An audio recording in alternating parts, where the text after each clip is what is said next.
All right, welcome out tonight, folks. Thanks for joining us once again.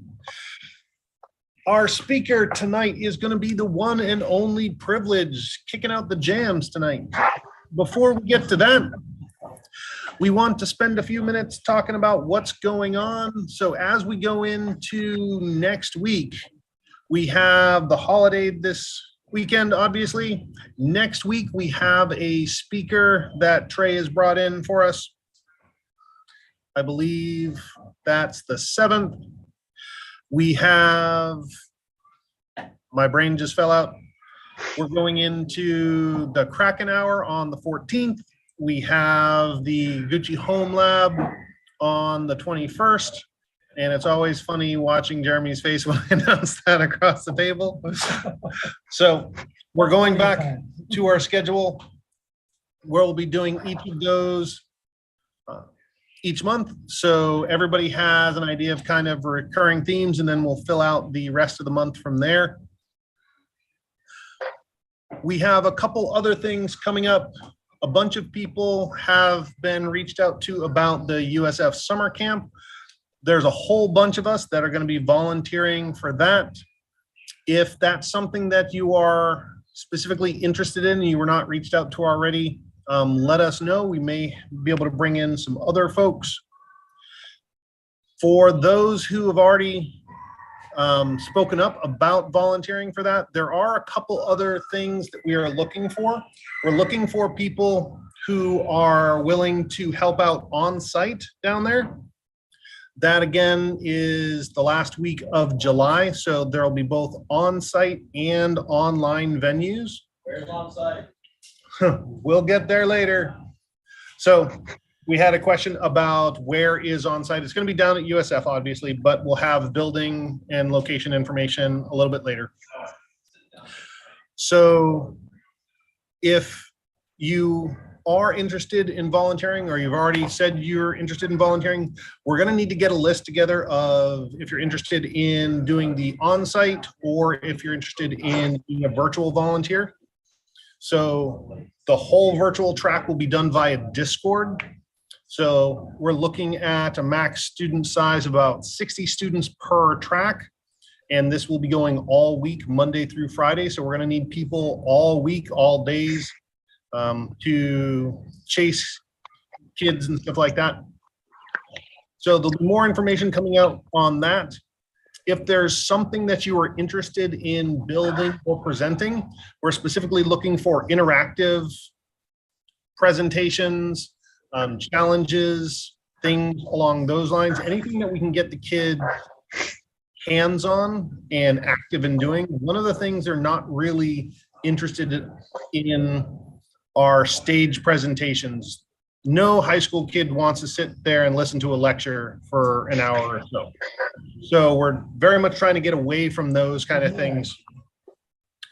But if you have ideas, you want to talk about it, or you need help kind of realizing it, or anything along those lines, let one of us know. We'll kind of go through that. On that front as well, we are specifically looking for people that are interested and willing to go through background checks. So with the USF Cyber Camp and things like that, these are kids. You cannot be left alone with kids unless you have been checked and gone through safety testing and all of that kind of stuff.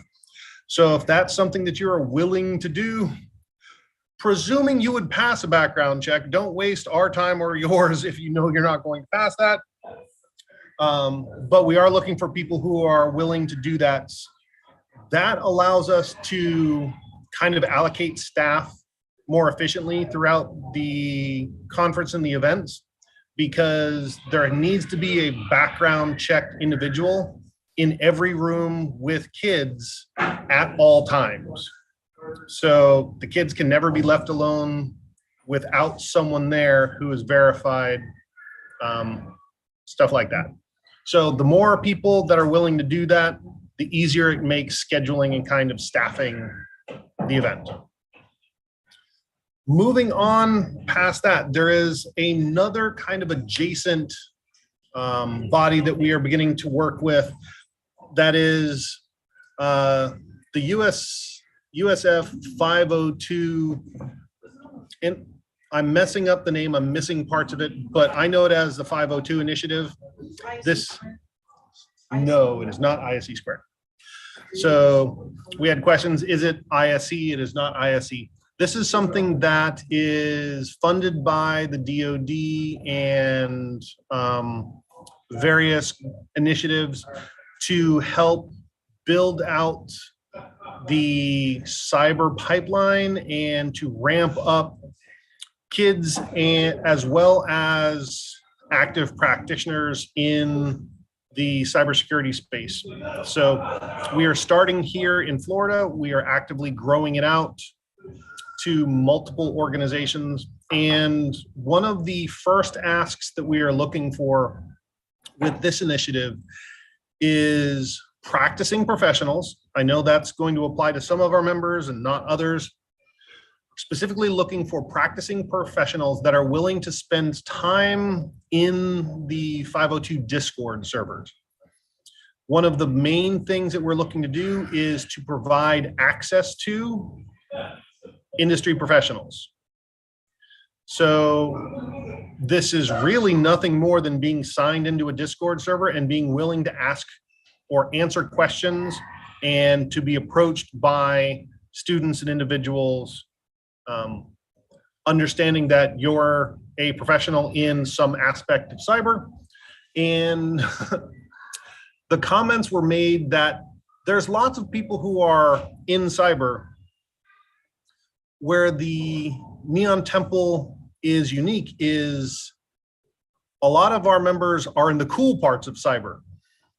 I'm not the one that said this, but they are very interested in the kind of things that we do. We have pen testers and we have reverse engineers and we have exploitation specialists and we have really the sharp end of what is cyber. And those are the things that a lot of the individuals that draw their attention. So we can be honest, not everybody ends up in these fields. There's the whole other side of compliance and auditing and governance and all that other stuff. That side doesn't often draw people in. So they want as many of us as are willing to participate in this to be available, to draw attention, to be accessible. And that also gives the Neon Temple a possible pipeline for people that we think are worthy to kind of bring folks in here and give them an additional outlet to join the messed up crew of motley pirates that we are. So those things we're going to be talking more about. For anybody that has questions, ping me in Discord. We can talk more about them. If you've already been designated as one of the volunteers for the cyber camp, there is a separate channel in Discord that we're talking about stuff in there.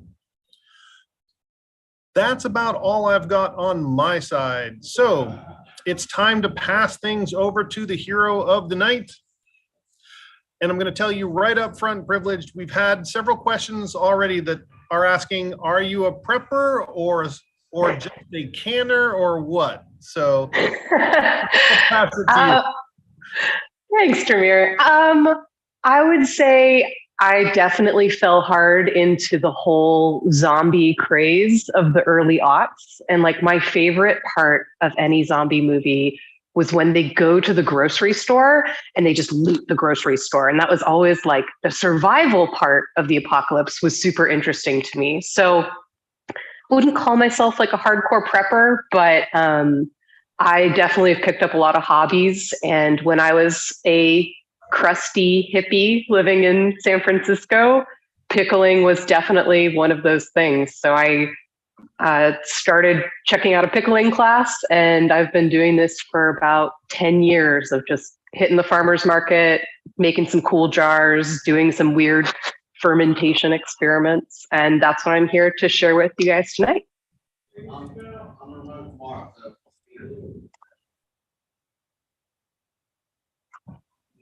Awesome.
All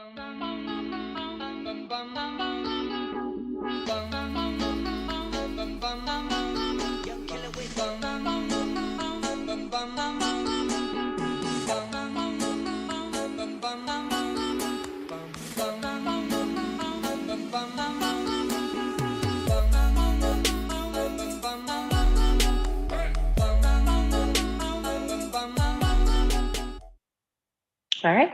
Hi, everybody. I'm Kelly, and this is Kick Out the Jams, Canning and Pickling for the Apocalypse. So if we haven't met yet, my name is Kelly Albrink. I am one of the Neon Temple members that goes by Privileged on Discord. I also work at a pen testing consulting company called Bishop Fox. There, I'm one of the consultants, and I lead up our AppSec practice, which includes all kinds of apps, web apps, mobile apps, and it also includes our hardware. Hardware and RF is definitely my jam when I'm not pickling. So that's a little bit about me. So why are we talking about this today? In an emergency, you might have no power, no access to any way to cook food, so a grill or the outdoors to start a fire, and no help for days at a time. So as part of our content for Prepper Month, I really wanted to bring something to the table that would help you stay healthy, that would help you stay active and give you the energy you need to kind of get through any serious situation. And for us in Florida, usually that's hurricanes, right? They say you should have a minimum of 3 days supply of food and water to get you through power outage or any other crisis. But pickling and canning are skills that could also last through kind of an extended emergency. So homemade canned and fermented food can last a really long time. We're talking like years for jars in your shelf. It also helps you cut down on food waste. So if you're somebody who has a big garden or hits up your farmer's market or gets a CSA box, preserving that food helps you throw less of it away and you can keep it for longer. And you could just go out right now and stock up your pantry with a bunch of pre-canned and packaged foods, but that's going to have a lot higher salt and other preservatives that it's not going to be as good for you than the stuff you can make for yourself. So that's a big part of why I wanted to talk about this today.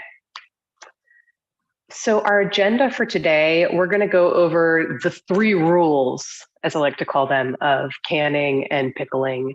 And these are kind of just 3 things. If you do them, you're going to be fine, no botulism, your food's going to turn out delicious, and we can kind of boil it down to these 3 main rules. Next, we're going to talk about canning basics. So this is going to be how to preserve food in a glass mason jar so it can sit in your pantry for a really long time. After that, we're going to switch gears a little bit and talk about pickling. And I'm not just talking about cucumber pickles here. This is going to be both vinegar pickling, which is kind of what you might think of as pickling, what's in your fridge right now, and then actually lacto fermenting, which is a much wider kind of world of pickling.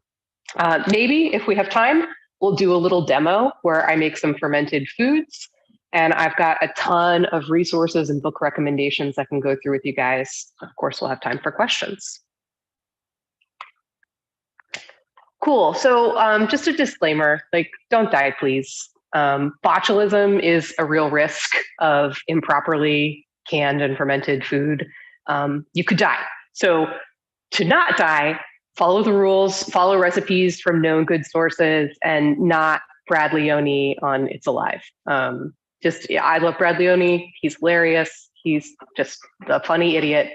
But he's not the person you want to listen to when you're thinking about food safety. So watch him for entertainment, but get your recipes from a known good source like the USDA. And we'll go through some of those sources later too. So don't die. Three important rules for canning and fermenting. The first rule, wash your balls. So the ball mason jar is kind of the ubiquitous canning tool, but you don't have to have a ball mason jar. You could use one from Care. You could use shady Chinese ones off Amazon. Totally your choice. But the important thing here is that you're actually washing them. The yes ball is that ball from the Colorado Avalanche that sponsored their stadium. So sorry, coaches, if you're triggered by this slide. Rule number 2, get in the right headspace. So when we are storing things in cans, the headspace is the amount of kind of air gap between the top level of liquid and the lid. And that's going to be very, very important, because what we're doing here is we're going to be basically like removing all of the air and creating a vacuum there. So depending on the type of food, you'll leave a different type of headspace. Rule number 3, keep it below the brine and you'll be fine. So when we get into talking about fermentation, a lot of your ferments are basically going to have a brine or a salty liquid. And as long as you're keeping the food that you're fermenting below that water line, that brine line, then you're going to avoid all kinds of things like nasty molds that might otherwise ruin your ferment. And we'll talk about lots of different ways to keep it below the brine. So those are the 3 main rules. I want to get into canning basics. So you're going to need some equipment to do canning. The most important equipment that you'll need are just the cans themselves, the jars. So we've got a picture up here that has kind of the 3 main parts. And if you've never seen one of these before, you might not have realized that these are actually like 3 separate components. So you have your jar itself.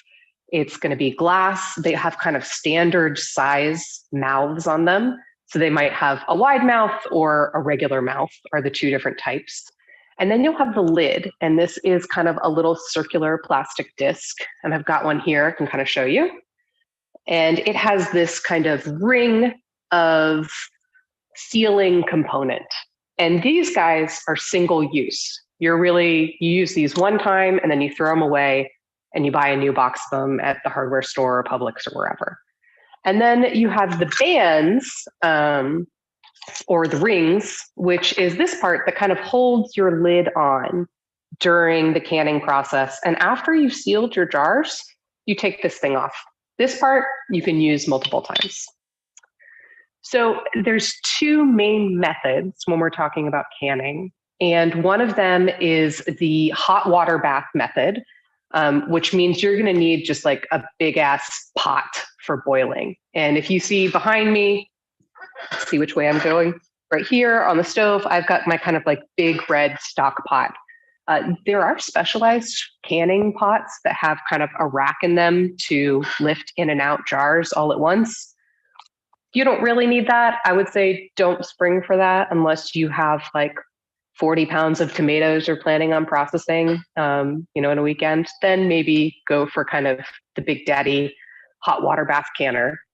If you are going to be canning low acid foods, so that's going to be stuff like meat, fish, poultry, beans, then you're going to want to get a pressure cooker and you'd use the pressure canning method. And that just means cook it hotter, longer, kill more kind of like dangerous bacteria that wouldn't otherwise be stopped by acid. Other canning tools, an absolute must. I mean, you'll see lots of kits with a ton of stuff, is this guy.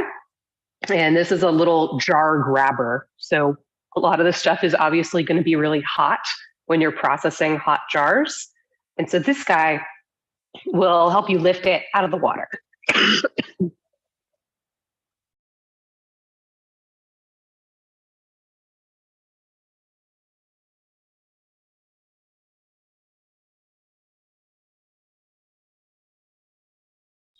We have a strict no dying policy, Matt.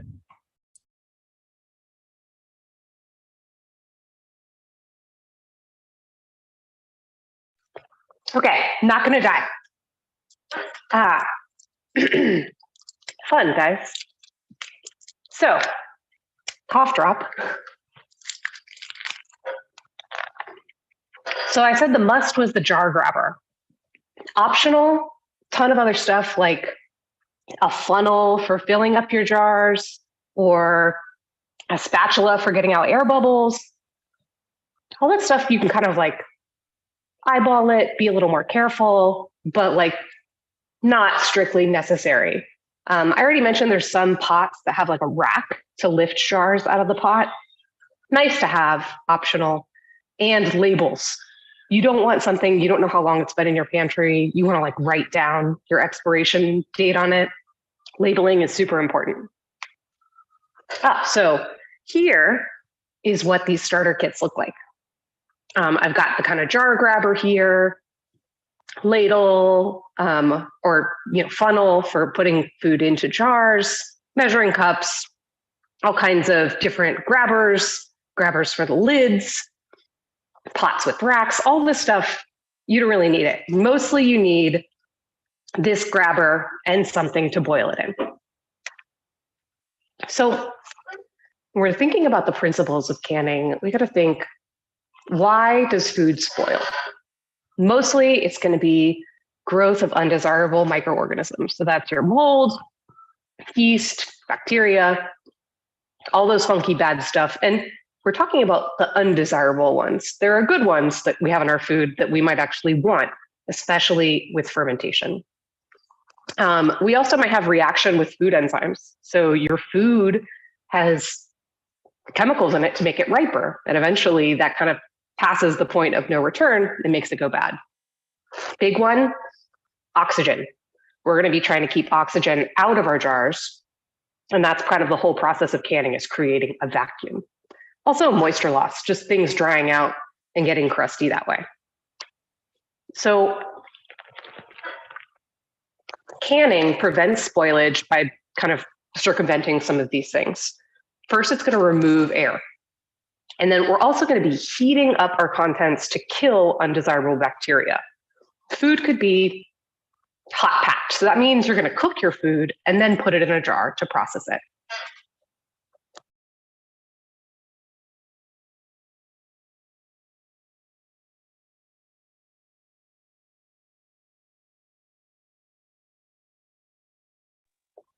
Okay, we can make a drinking game from how many times I have to take a break to stop.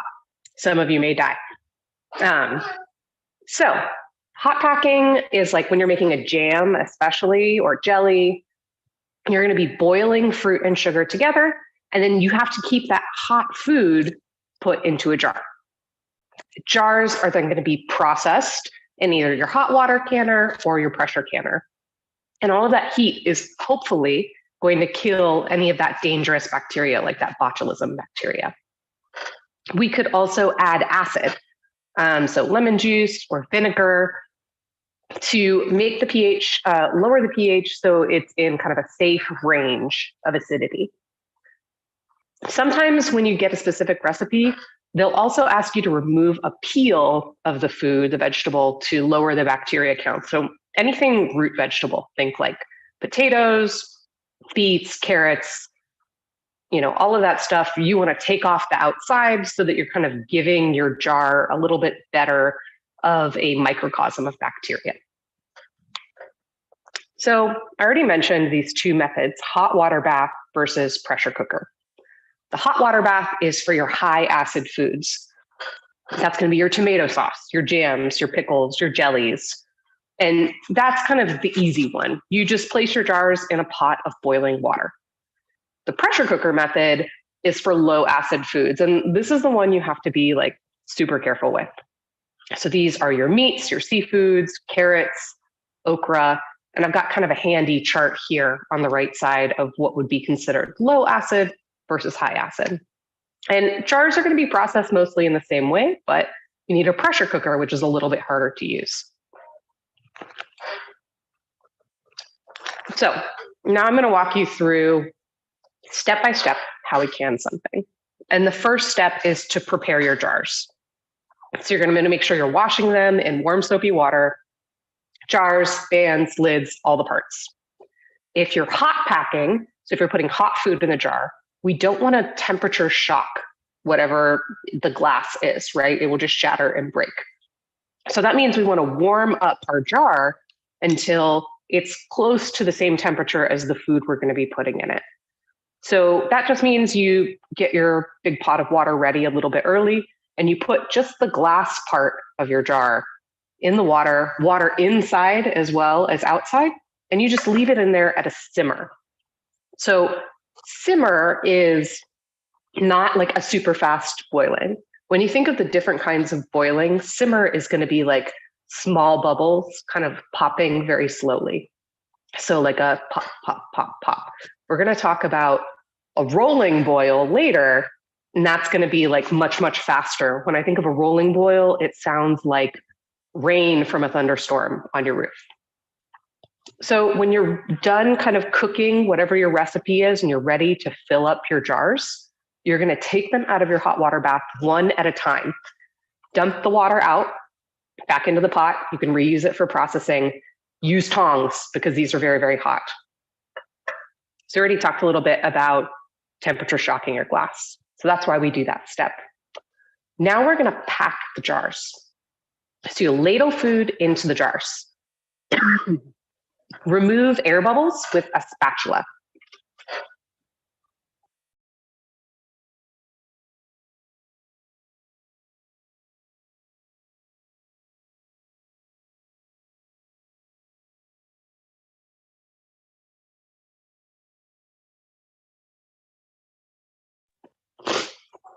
Okay. So air bubbles, you're not going to be able to get all of them. It's really like best effort. Sorry, guys.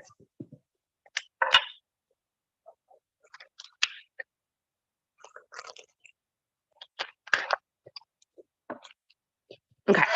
So air bubbles, you don't want to use a metal spatula. So don't like get a knife out of your drawer, something plastic. Next, we're going to check headspace. I already mentioned this earlier. So headspace is the amount of air that you have on the top of the jar above the liquid line. The first couple times you do this, get a ruler and actually measure it. But once you've done it a few times, you'll start to eyeball it. So if we have a jar kind of like this, there are these kind of right here, the bands that help you tighten it, the threads. There's a bottom layer that's the neck. That's typically 1 inch from the top. And if we turn it to where we see 3 rings all at once, then the next one will be halfway, so 1/2 inch, and then 1/4 inch. First time, measure it though.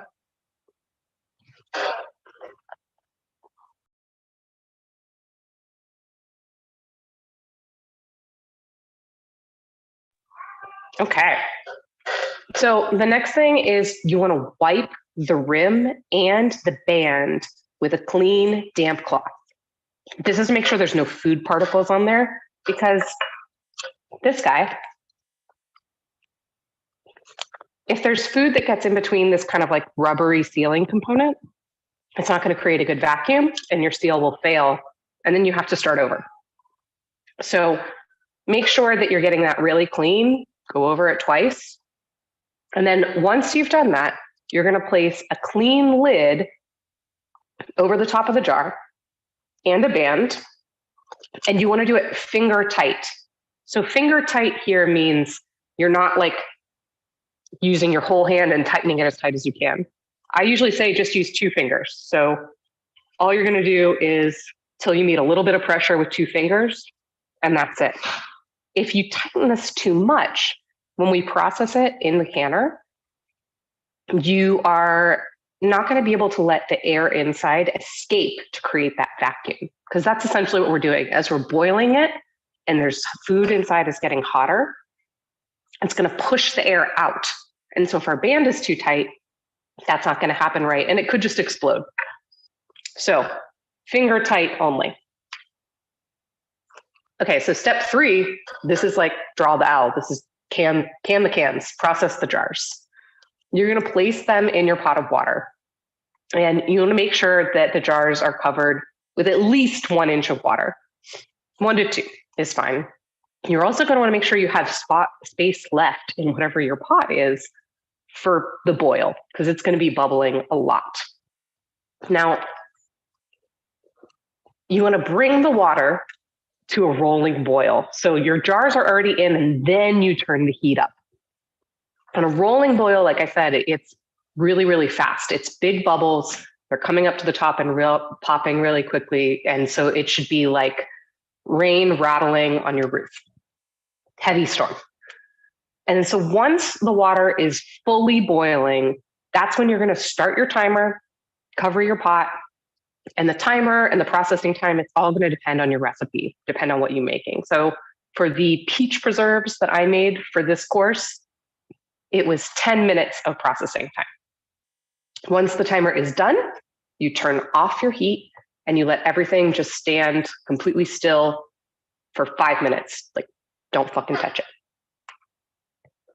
So now that you're kind of done with the hot part, use your tongs, remove the jars from the pot, and you're trying to keep them totally level. Don't worry about water on the top of the lid. That will evaporate on its own really quickly. You're going to put them on a heat-resistant surface, so like a kitchen towel or a wood cutting board, and you should hear a little pop as the lids kind of vacuum seal as they start to cool down. You don't want to touch them for 24 hours. And then, someone at my door. Don't touch them for 24 hours. And then you're going to want to like basically check them for a seal. So when you're checking for a seal, you're kind of pushing, there's a little divot or a button here on top. And you can hear when I push that. That should be completely like suctioned in, completely vacuum.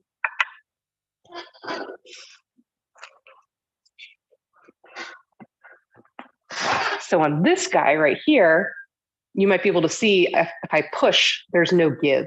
It's just completely sealed off.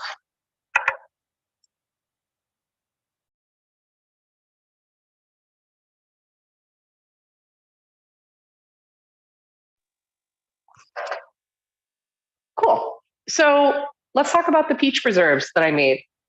Just so you guys have an example of what it looks like for canning.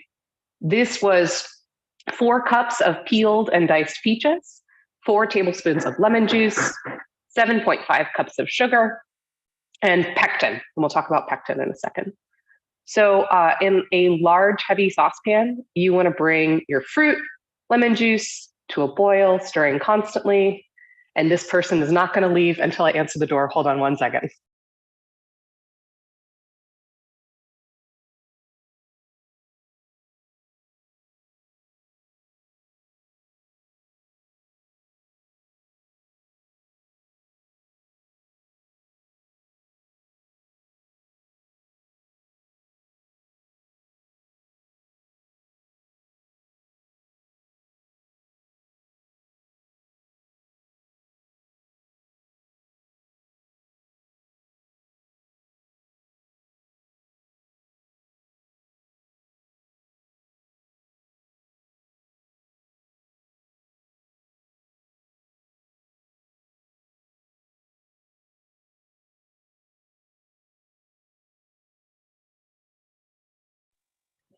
Man, people really want to sell you solar panels. She would not leave.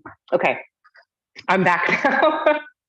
So peaches, 4 cups peeled and diced peaches. And when you're making like jam, you want to get that stuff really, really finely diced. So chop it up pretty much as small as you can get it. And you're going to be bringing that to a boil, stirring it constantly in whatever like the heaviest bottom pan that you have is. So that could be like cast iron, anything that's going to get like hot really slowly. And you just keep stirring because this is like pretty much going to burn instantly. It's super high sugar.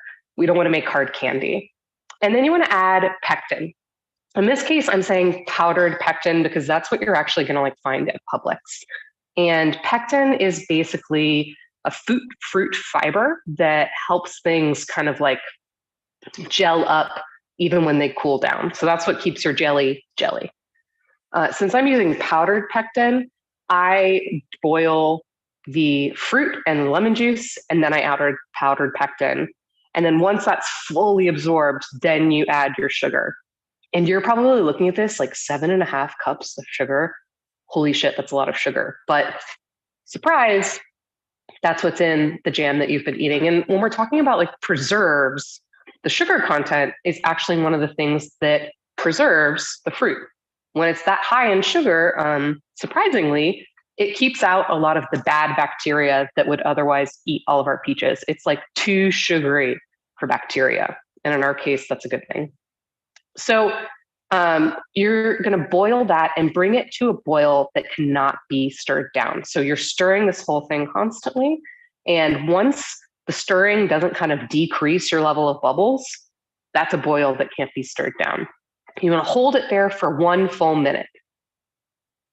Stop that afterwards, turn off the heat, skim off your foam, and then you're going to hot pack it into the jars and process it for 10 minutes in a water bath, just like we talked about. So pectin, you might have been like, wait, what the fuck is pectin? But like I said, it's a starch or fiber from fruit that preserves jellies and jams, but some fruit kind of has enough pectin on its own. So if you make anything with like apples, like the skin of apples have a lot of pectin. Or you might see your recipe, even though it's a different fruit, says like, hey, throw in an apple, don't peel it. That's because they want to use the pectin in the fruit. So in a survival situation, you could have a bunch of pectin on stock. This is something you might want to like put in your survival kit with a bunch of jars. But you could also improvise by putting in apples and following a recipe that kind of gets its pectin from somewhere else. There's 2 different kinds of pectin. There's dry pectin, which is in powdered form, and then there's liquid pectin, which you have to refrigerate. So if I say survival apocalypse-wise, get used to using dry pectin. The only real difference when you're doing like your preparation between the two is dry pectin doesn't absorb as well. So you don't want to put it with like powdered ingredients like sugar. You want to get all your wet ingredients together, add the pectin, make sure it's fully absorbed, then add in all the rest of your dry ingredients. Liquid pectin, doesn't matter. You can do it at the end. You can combine everything together and just throw pectin on top. So let's talk about some common problems that happen when we're canning. The big one is just your jar didn't seal. Number one reason is headspace. You didn't have the right headspace. And oftentimes after a jar is done being canned or processed, the headspace it'll look like it's changed. So some foods expand a lot when they cook. So it'll look like you have no headspace at all. Some will retract a lot and soak in a lot of that liquid. So it'll look like there's a bunch of air in the jar, but it's not actually air, it's just kind of like a vacuum. It's really common when you're doing something like beans that would absorb water. So if this happens to you, if your jar doesn't seal, you can just reprocess the whole thing. I would say like completely take off the lid, throw it away, start a new one, and then just reprocess with the instructions that you did the first time. If you have any failed jars that after like the second time when you've reprocessed something, it might just be safer to store them in the refrigerator and eat them within 2 months, or eat them immediately if you're in a situation where you don't have the refrigerator. But that's why this is one of those things to prepare ahead of time so you don't have to worry about it. What if your jam or jelly is runny? Probably not enough pectin, or the pectin wasn't fully absorbed when you're kind of raising the heat. It could also be just not hot enough for long enough. So I said we don't want to make candy, but we do want to kind of get it to a stickier stage. So having a candy thermometer and knowing exactly how hot it got could help you reach a target temperature for your recipe. But runny jam, it's not a failure, right? It makes a great topping for ice cream or oatmeal. I've definitely had jams that didn't jam. My sealed jars came unsealed. So if this is something you've already sealed, whenever we seal a jar, you can remove this band and it stays sealed. This lid is on there by itself. And I tell people, when you can something, remove the band so that if this ever comes unsealed on its own when it's in your pantry, you know about it. If you leave this lid on and you keep it really tight, the top of the lid could come unsealed. There could be gas, it could be dangerous, and you may not know. You probably know. It would probably smell pretty bad. So if it comes unsealed after it's been sealed for a long time, just throw it away. It's not worth it. And it should be pretty tricky to get the lid off of the jar. You're going to have to pry it up with a tool. Don't pry it up with a knife. That's like asking for it. Definitely use like a spoon to pry up the edge of your jar. And then the last common problem is this just smells funny. throw it away. Throw that shit away. Your body is an excellent detector of spoiled food. So if anything smells putrid, you should be able to identify that pretty quickly. So that's our canning section. I'll pause for a second to see if we have any questions on canning before I move on to pickling.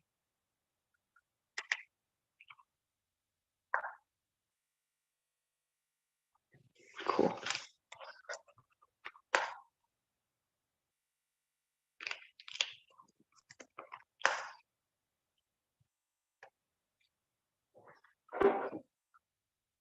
Okay, cool. Let's talk about pickling. So pickling could refer to like two very separate things. It could be vinegar or fermented pickles. So vinegar pickling, it's probably what you have in your fridge right now. You add vinegar to vegetables to increase the acidity. You let that mellow in the fridge for a couple days, and then optionally, you can process it with the canning method we just talked about to make it shelf stable. The other type is fermentation.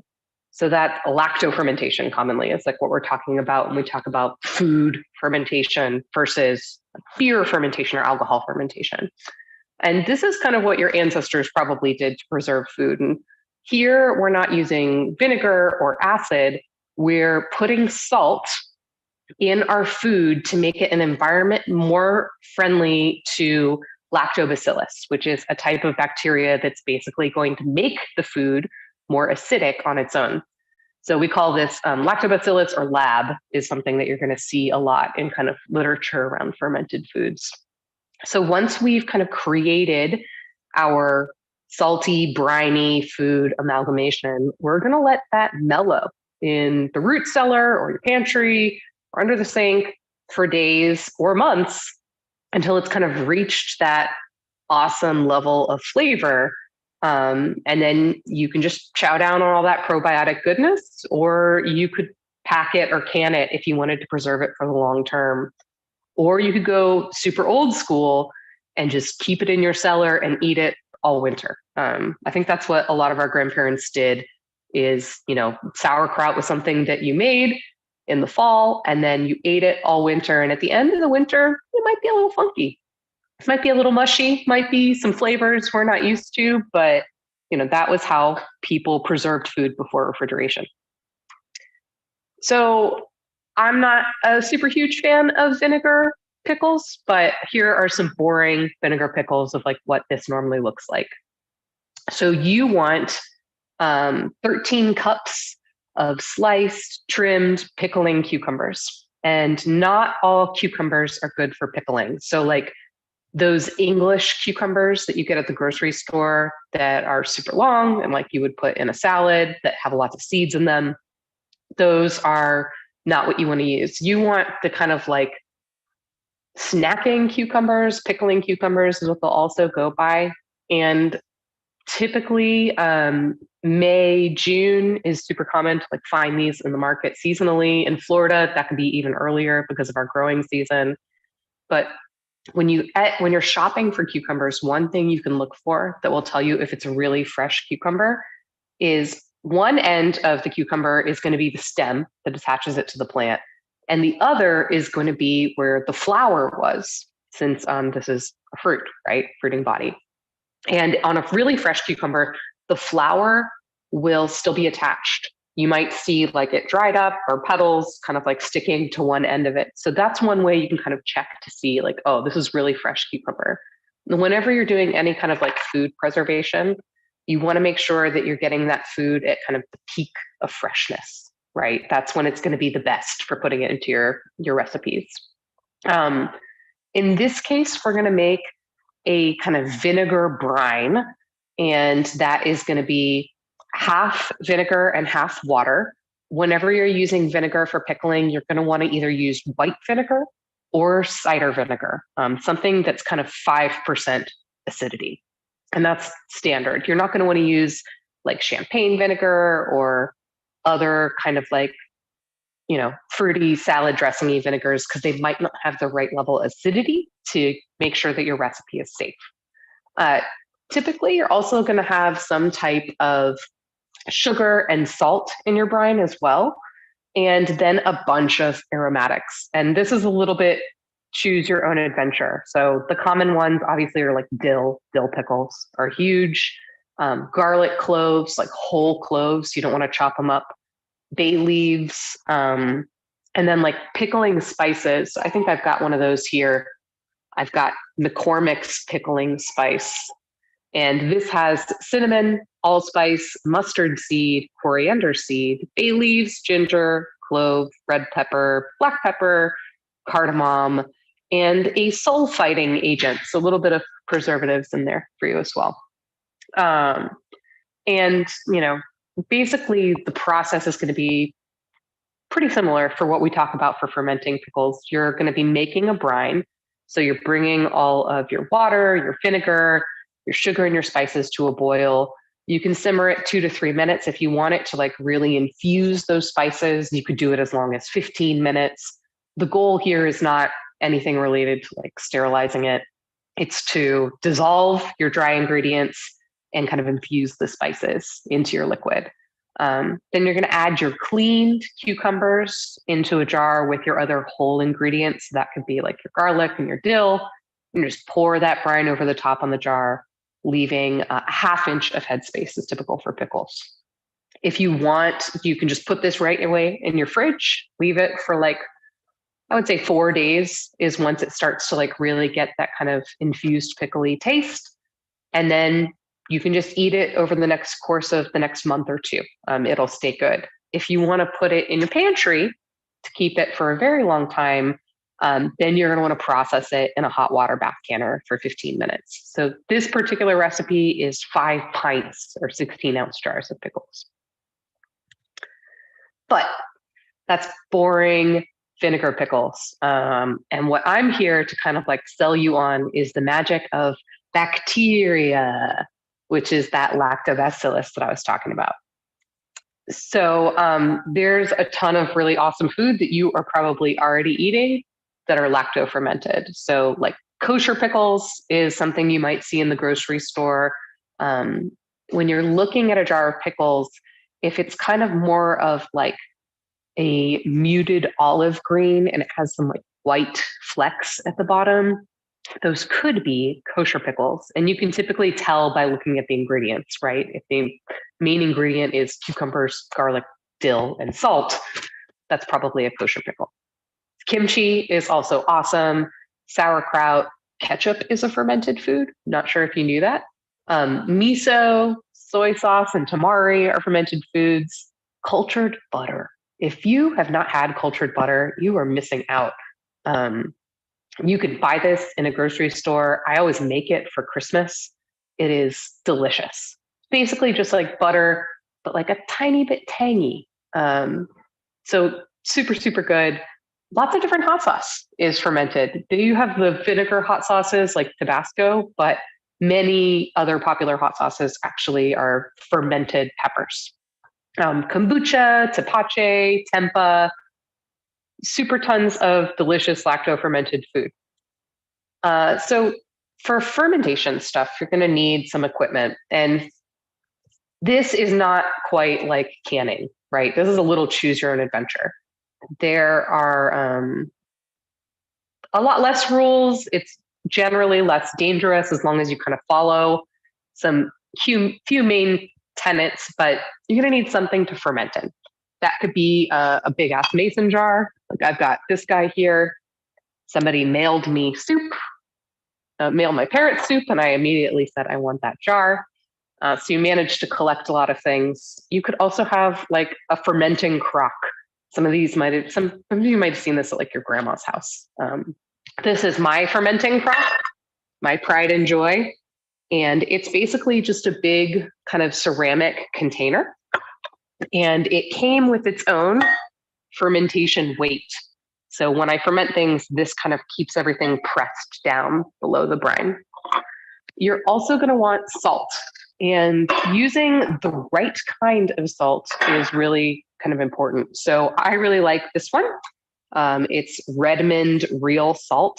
and it's a sea salt. It doesn't have any like caking agents like you might find in kosher salt. It's not iodized. So iodized salt will kill a lot of the good bacteria that we want in our ferments. And so you're going to need water sometimes. Some fermentation, you're going to make a brine and kind of cover it in salty water. Other types of fermentation, you might just put salt directly on the food. So like sauerkraut is a good example of something we typically don't want to add any water to. It'll just have the water that's already in the vegetable, and we'll draw that out with salt. So don't do any kind of chlorinated water, tap water, bad. Distilled water is really what you want for this. You could also add a bunch of other optional fermenting paraphernalia. Airlocks are something that you can kind of like screw on to the top of a jar. So like I have this one somebody gave me called the Easy Fermenter, which basically like fits onto the top of any kind of standard mouth mason jar. And it will allow gas to escape but keep air out.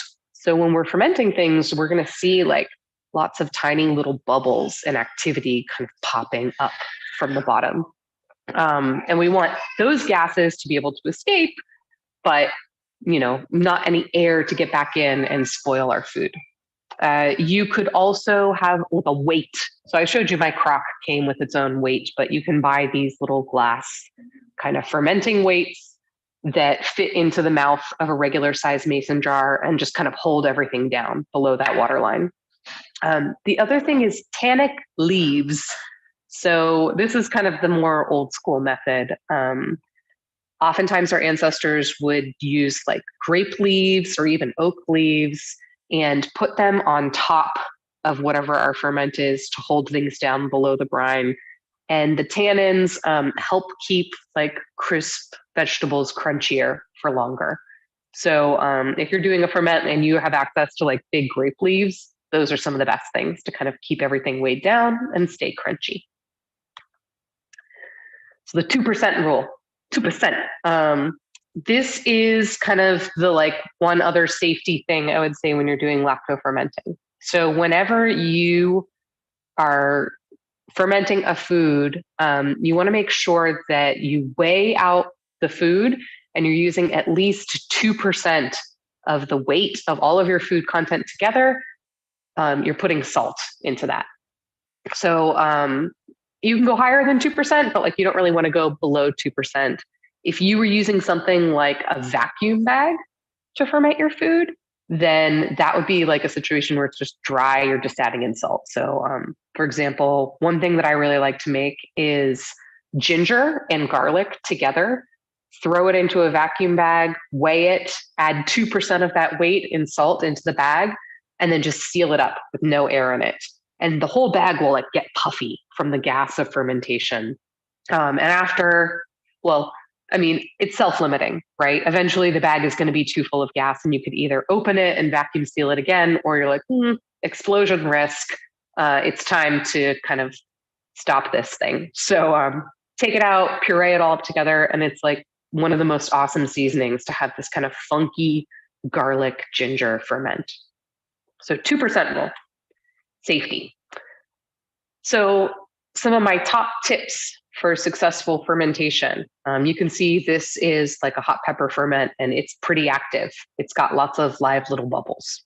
So we know keep it below the brine and we'll be fine. So keep it below that liquid level. Make sure that your food isn't exposed to air from outside. It could be exposed to gas that's kind of within the fermented food that comes off of our bacteria, but that's not air, that's not oxygen, right?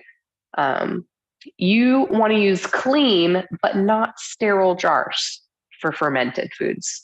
So when we're canning, we want like everything to be super duper sterile, right? We don't want any extra bacteria. But for fermentation, we actually want some of that like wild, natural lactobacillus to be on our food. So that might mean that we leave the skin on, or that when you wash your hands before you do it, you may not want to use an antibacterial soap. You may just want to use kind of like a weak soap. So you know, uh, another thing too would be like you may want to leave your food uncovered or put it outside for a little bit so you get some of that natural wild yeast on it. So clean, but not totally sterile. You also want to use a sea salt. So, like I said, not kosher or iodized salt. Those have iodine or caking agents that will kill the good bacteria we like. Use distilled water or chlorinated water. We talked about that.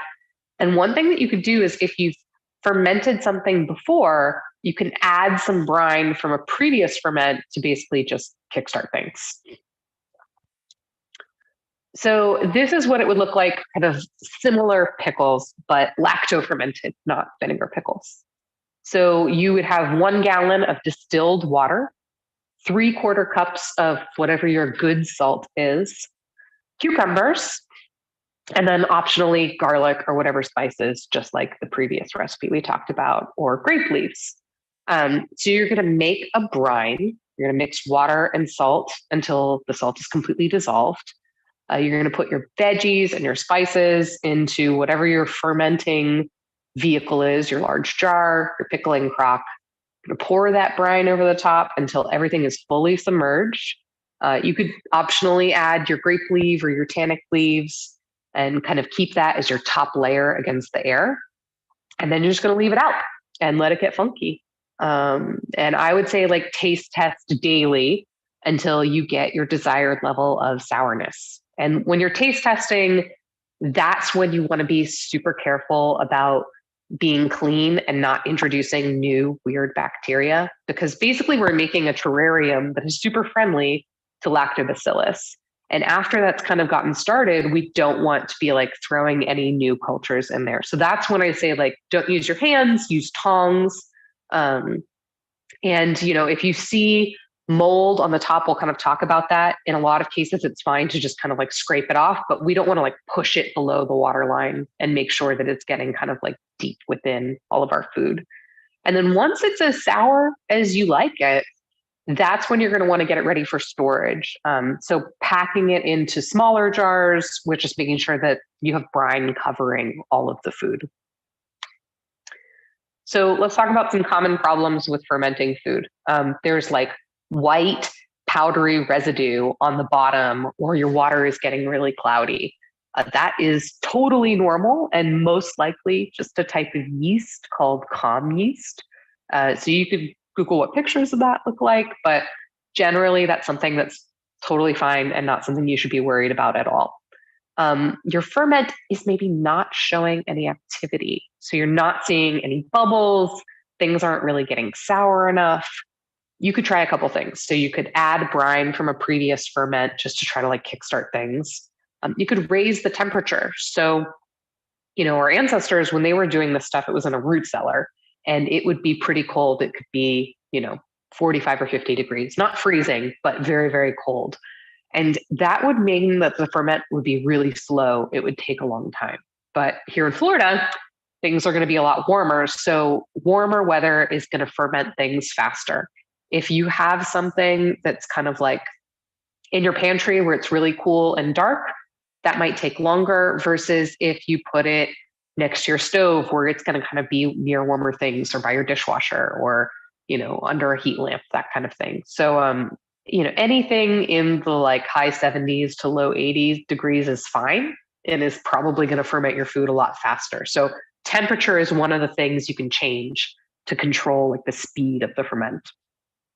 Mold, gray or grape mold, just on the top layer that doesn't really smell bad.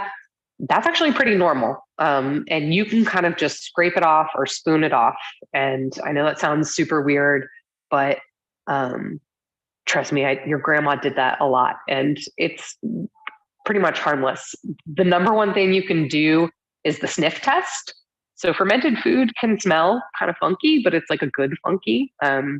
It might, like sauerkraut sometimes smells like old socks and you're like, oh, I don't know about this, but putrid is a very different smell and your body knows how to identify putrid. So that, sniff test is kind of the number one thing you can do. If the mold is black, pink, or orange, throw it away. Just, it's not worth your health or safety. those are the dangerous molds. So it's just not worth the risk. It smells funny, but not in a good way. Like I said, putrid. Your body is an excellent detector of spoiled food, so just throw that shit away. So let's talk about fermenting for the apocalypse, because that's why we're all here, right? We're not worried about the 3-day hurricane. We're worried about the 20-year, I have to grow my own food and store it through the winter. So refrigerating will slow down or stop the fermentation process in our kitchen. But when we don't have access to refrigeration, basically large batches of things are going to work better than small batches. So that's when you bust out your 5-gallon bucket versus doing things in the small, this is a quart jar. So volume is going to help keep things better for longer. Textures and flavors might be mushier or funkier than you're used to.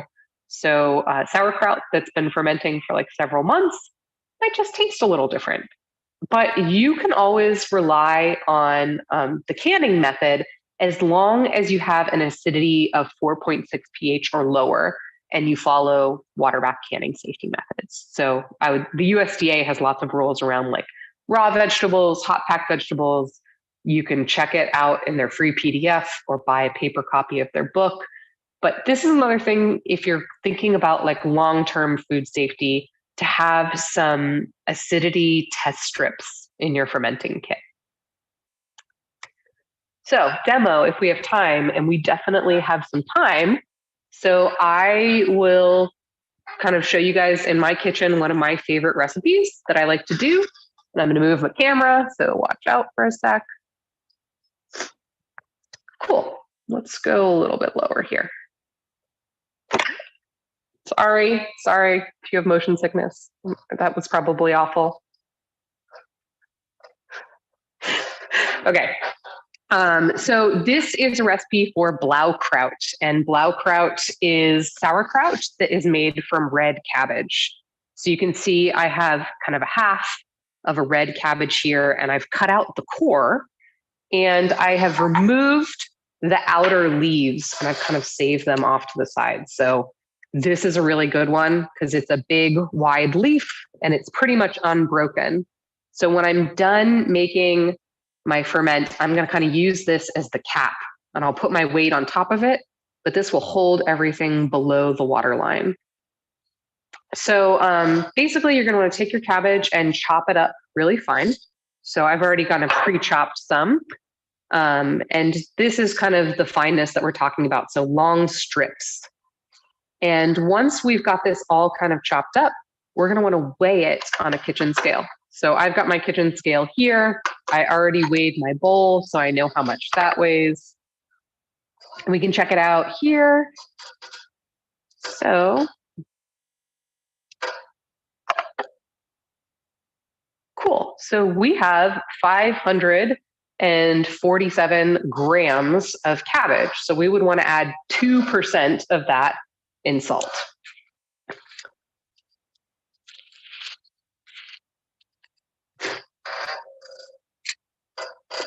Okay. 547, I said, so we're going to add 12. That was 4, 5, 6. Okay, 12 grams of salt. So now that we've got this guy salted, basically we're going to just massage the cabbage and get the salt completely covered on everything. And this is going to be a process. This is not going to happen like in the time that you guys and I are talking. But we're just going to get everything kind of mixed in here. And the other thing that I like to sometimes add to this recipe is like a little bit of a green apple, like a Granny Smith apple. And caraway seeds. Caraway seeds make like the best sauerkraut. So this is already kind of smelling a little funky. Like it's immediately when you put the salt on this, it starts releasing liquid. And that's what we're doing when we mix it in. is we want it to release liquid, and sauerkraut's one of those things, we're not adding water to it. This is going to make its own brine. So the more that we mix this, the more liquid is going to be released. And eventually we're going to have enough to basically transfer this over into our crock, put the weight and the leaf on top of it, and then hold it under the liquid. So I'm going to set this aside for a little bit and let it kind of like do its magic of pulling the water out for a while. And we can talk a little bit about if you want to know more. Sorry, motion sick people, not going to like me at this moment.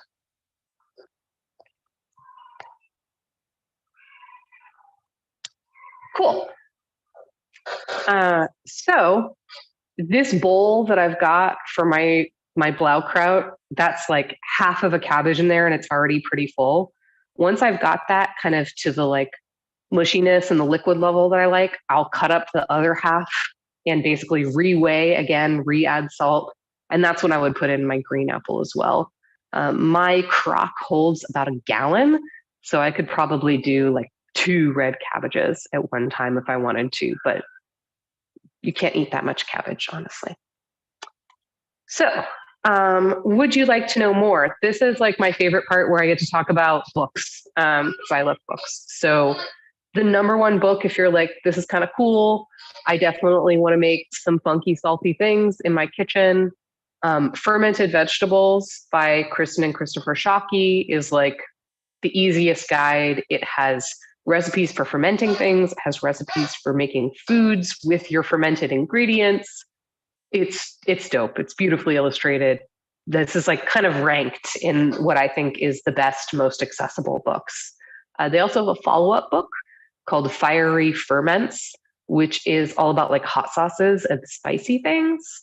That one is also excellent. The third book on here is The Art of Fermentation by Sandor Katz, and not like really a cookbook, not going to like teach you how to ferment, but probably the best piece of food writing that I've ever read. Like you're going to read this and it's going to like inspire you to want to eat all of this crazy shit that you've never heard of before. You're like, fermented milk? Wow, that sounds like a great idea. Read The Art of Fermentation by Sandor Katz. Another really accessible book that I think you can just download. This is like a Redditor in the fermentation subreddit called Danny Burke. He wrote a book called Insane in the Brine, and it does have like a print edition out now, but I'm pretty sure you can just like download this for free for $1 or something. That has a bunch of just like good everyday recipes in it. And then if you want to get real weird, like really, really weird, the Noma Guide to Fermentation is awesome and expensive, but it's like Noma is the #1 restaurant in the world, and they do crazy stuff. Like there's a documentary called Ants on a Shrimp, because they literally served that. And they make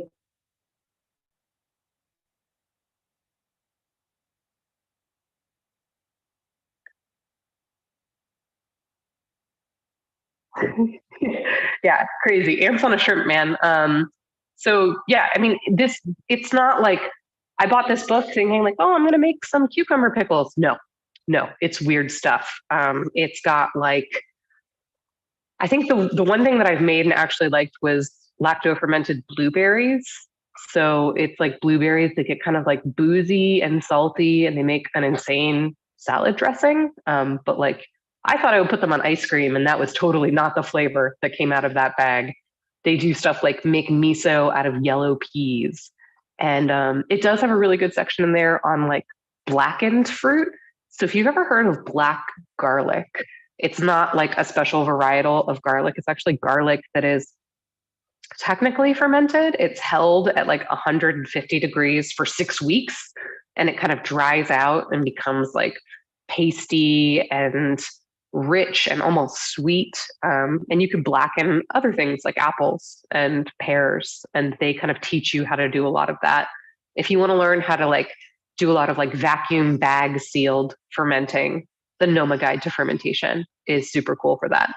On the canning side, on the like don't die, follow an official recipe, there's 2 books you want. the Ball Complete Book of Home Preserving. All of the recipes in there are going to be tested and great. And then the USDA Complete Guide to Home Canning, that is free. That's a PDF you could just download. They also have like a print version you can get on Amazon for pretty cheap. But that's going to have all of the charts and the processing times for weird stuff you might grow in your garden, and not necessarily like buy in a store. Also, I included just some random survival books that I think are super fun. So Wildwood Wisdom is really cool by Ellsworth Yeager. That's a book that's going to show you how to like make your own traps and skin a rabbit and build a canoe out of bark. Like basically a lot of really cool ancestral indigenous knowledge that would otherwise be lost. Also, The Forager's Harvest, which is about edible wild plants by Samuel Thayer. That one's really cool. Just like shit really hits the fan. You want to be able to identify edible things around you and not eat poisonous things. I like that one as a guide. One thing we didn't really talk about that's kind of like fermenting adjacent is koji. And koji is like the most ubiquitous food ingredient that you've never heard of. So it's actually a mold called Aspergillus oryzae, and it's in a ton of food that we eat. So like soy sauce, tamari, sake, like a lot of these things have this mold in it. And basically it like breaks down things into amino acids. So it could be used as like a meat tenderizer. You can get liquid koji, like in a little bottle, and just pour that as kind of a flavor or tenderizer in your food. Or you can grow koji from spores on like barley is the traditional substrate, but you could grow it on any number of other kind of grains and then use the spores on your food. So some people like will cure vegetables, like they would cure a sausage with koji, and it kind of turns into like dense, almost meaty charcuterie. I had a koji carrot once. So Koji Alchemy is a book all about growing and cooking with koji. It's super cool. If you fall down the rabbit hole of fermenting, that's kind of like the next step of weird, funky foods to start making. And then if you are like me and you just like post-apocalyptic survival fiction, I would definitely recommend these two series, or the first one's a series. Dies the Fire by S.M. Sterling is about not so much like the apocalypse, but like rebuilding afterwards for a whole community. And they talk a lot about food and what they grow and how they preserve it. So very on topic for this. It's a whole series. There's several books. I liked all of them. It's one of the few books I've read more than once. And then this other guy here, Earth Abides by George R. Stewart, is kind of like about a single dude who spends a lot of time alone and eventually meets someone and kind of like has to rebuild society from just a very small group of people. Very cool. Also talks a lot about survival stuff. So that is the end of the content I have for you. I'm going to leave you off with the Global Oreo Vault, which is something that Oreo may or may not have made for all of humankind. And they have put the coordinates here. So in a true apocalypse scenario, you have the coordinates to the Oreo Vault. I will race you guys there. And with that, I'll see if we have questions.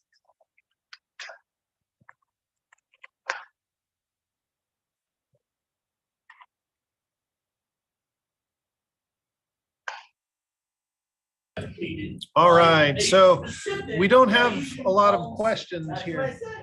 Coaches, shut up. All right. So we do have several new adherents to canning. We've got a bunch of people that are wanting to try this on their own. Last questions, last call for questions.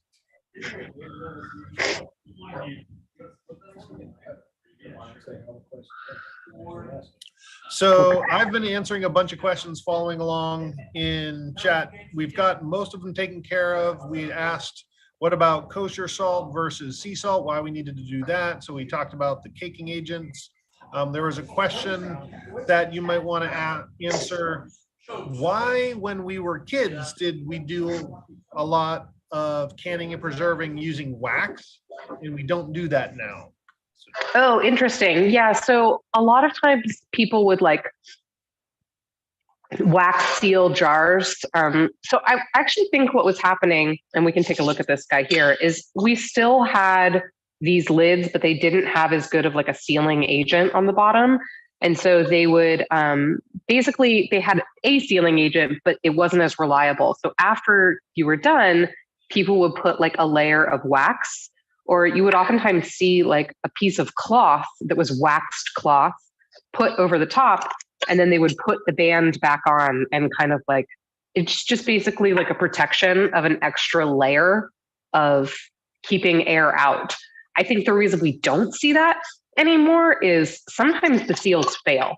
So let's say you were canning, you didn't heat things up enough, and there was still bacteria that was alive inside.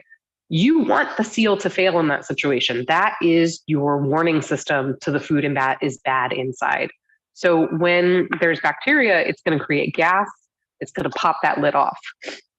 If you leave the band on, or if you have wax sealing over the top, it's going to keep things on when maybe it shouldn't be. So I think that's probably why we don't see it as often as we did when we were kids. It's just a safety thing. People are more, food safety conscious.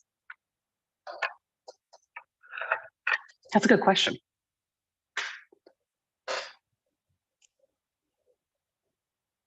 Cool. And yeah, the kosher salt thing, like it'll probably still work, right? It's just iodized salt is the real one that you want to avoid, because the iodine will kill lactobacillus caking agent. It's more of like a textural thing. It can make your vegetables mushier. It's just not ideal. All right, that's the last of the questions that we have here. Let me check online once more. Nope, we've got the more you know. And so Laszlo asks a question: do you have any recommendations for where to buy the freshest vegetables for canning if you don't grow them yourself? That's a good question. So if you have a local farmers market where you can actually like go to farmers in your community, that would be best. Here in South Tampa, we actually have an urban farm called the South Tampa Farm. And they have started doing a lot of like cool community grown vegetables. So that is one, if you're in South Tampa, I would recommend. I also really like, there's this grocery store called Sanwa, Sanwa, maybe H. And that has like a huge produce section. I found really, really fresh, excellent produce there before. And since it's kind of a restaurant supply store, you can buy things in bulk. Wouldn't recommend the meat there. They get their meat from overseas. It doesn't get inspected by US rules. So don't buy any meat there. I'm not recommending that, but the produce, awesome.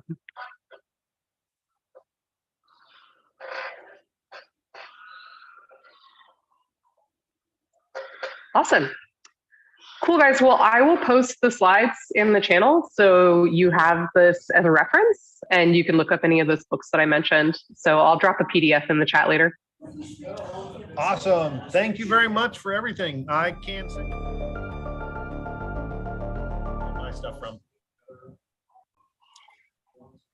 Awesome. All right. Thanks, everyone. Have a great one. Cheers.